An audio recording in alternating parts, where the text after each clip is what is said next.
తెలంగాణ శాసనసభలో పొట్టి శ్రీరాములు తెలుగు యూనివర్సిటీ పేరు మార్పు బిల్లును ప్రవేశపెట్టారు. పొట్టి శ్రీరాములు బదులు సురవరం ప్రతాప్ రెడ్డి తెలుగు యూనివర్సిటీగా మారుస్తున్నట్లు సీఎం రేవంత్ రెడ్డి తెలిపారు.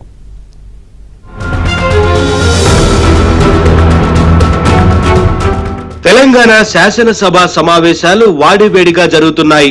అధికార ప్రతిపక్షాల మధ్య డైలాగ్ వార్ కొనసాగుతోంది. శాసనసభలో పొట్టి శ్రీరాములు తెలుగు యూనివర్సిటీ పేరు మార్చే బిల్లును మంత్రి దామోదర రాజనరసింహ ప్రవేశపెట్టారు. ఈ సందర్భంగా బిల్లుకు సభ ఆమోదం తెలిపింది. బిల్లుపై జరిగిన చర్చలో సీఎం రేవంత్ రెడ్డి కీలక వ్యాఖ్యలు చేశారు. Potti Sriramulu Telugu university amendment bill 2025 to be taken into consideration. Those who are for the motion, please say ayes. Those who are against, please say no. Ayes have it, ayes have it. The motion is carried and the bill is considered. Telugu రాష్ట్రాల్లో ఒకే పేరుపై యూనివర్సిటీలు సంస్థలు ఉంటే పరిపాలనాపరమైన సమస్యలు ఉత్పన్నమయ్యే అవకాశం ఉందన్నారు CM Revanth Reddy.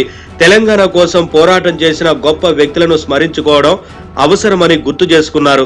Suravaram Pratap Reddy తెలంగాణకు గొప్ప సేవ చేశారని, నిజాంకు వ్యతిరేకంగా పోరాడారన్నారు. కొందరు కావాలనే ప్రభుత్వంపై విష ప్రచారం చేస్తున్నారని మండిపడ్డారు. తెలంగాణలో ఉన్న యూనివర్సిటీలకు ప్రత్యేకమైన నామకరణం ఉండాలన్న ఆలోచనతోనే పొట్టి శ్రీరాములు గారి పేరు స్థానంలో సురవరం ప్రతాప్ రెడ్డి గారి పేరుని ఈరోజు ప్రతిపాదించారు.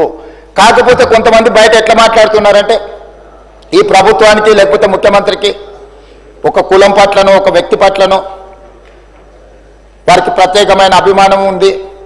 అధ్యక్ష, నాకు అదే ఉంటే కోటి ఉమెన్స్ కాలేజ్ యూనివర్సిటీ చేస్తే వీరనారి చాకలి ఐలమ్మ మహిళా యూనివర్సిటీ కింద ఎందుకు నామకరణం చేస్తే అధ్యక్ష? ఇక తెలంగాణలో ఉన్న సంస్థలకు తెలంగాణ వ్యక్తుల పేర్లు పెడుతున్నామని, చర్లపల్లి రైల్వే టెర్మినల్ కు పొట్టి శ్రీరాములు పేరు పెట్టాలని కేంద్ర మంత్రులు బండి సంజయ్, కిషన్ రెడ్డికి లేఖ రాస్తానన్నారు సీఎం రేవంత్ రెడ్డి. దేశం కోసం ఆయన చేసిన త్యాగాలను గుర్తు చేసుకుందామని పిలుపునిచ్చారు. అలాగే బల్కంపేటలోని నేచర్ క్యూర్ ఆసుపత్రికి రోషయ్య పేరు పెట్టడంతో పాటు ఆయన విగ్రహాన్ని ఏర్పాటు చేస్తామన్నారు. అహ్మదాబాద్ లో స్టేడియానికి సర్దార్ వల్లభాయ్ పటేల్ పేరును తీసివేసి ప్రధాని మోదీ పేరు పెట్టుకున్నారని రేవంత్ ఆరోపించారు. అహ్మదాబాద్ లో ఒక స్టేడియం సర్దార్ వల్లభాయ్ పటేల్ గారి పేరు మీద ఉండే అధ్యక్ష. స్టేడియం సర్దార్ వల్లభాయ్ పటేల్ గారి పేరు మీద ఉన్న స్టేడియం. సర్దార్ వల్లభాయ్ పటేల్ అంటే ఉక్కు మనిషి, స్వతంత్రం కోసం కొట్లాడిండు, కాంగ్రెస్ పార్టీ అధ్యక్షుడు.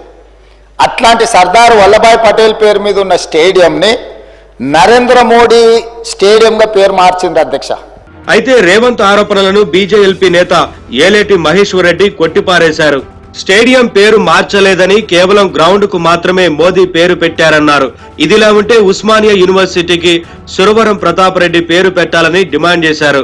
పొట్టి శ్రీరాములు పేరును చర్లపల్లి టెర్మినల్ కు పెట్టమని చెప్పడం సరైన పద్ధతి కాదంటూ మండిపడ్డారు. మరి ఉస్మానియా యూనివర్సిటీ ఉన్నది కదా అధ్యక్ష, కాబట్టి ఉస్మానియా యూనివర్సిటీ పేరు మార్చి సురవరం సుధాకర్ రెడ్డి గారి పేరు పెట్టుకోవచ్చు. కానీ ఉన్న పొట్టి శ్రీరాములు గారి పేరు తీసేసి ఏదో రైల్వే హబ్కు పెడదాము అని చెప్పడం అది ఎంతవరకు సంబంధించిన అధ్యక్ష? మీరు కావాలంటే ఉస్మానియా యూనివర్సిటీ పేరు మార్చుకొని సురవరం ప్రతాప్ రెడ్డి గారి పేరు పెట్టుకోండి. కానీ మీరు ఇక్కడ ఉన్నటువంటి పొట్టి శ్రీరాములు గారి పేరు మార్చాలని మీరు ఆలోచన చేయడం అది మంచి పద్ధతి కాదు అధ్యక్ష అని తెలియజేస్తాం. ఇక బీజేపీ ఎమ్మెల్యే వ్యాఖ్యలపై ఎంఐఎం సభ్యులు తీవ్ర అభ్యంతరం వ్యక్తం చేశారు. ఎన్నో ఏళ్ల చరిత్ర కలిగిన యూనివర్సిటీ ఉస్మానియా యూనివర్సిటీ అన్నారు.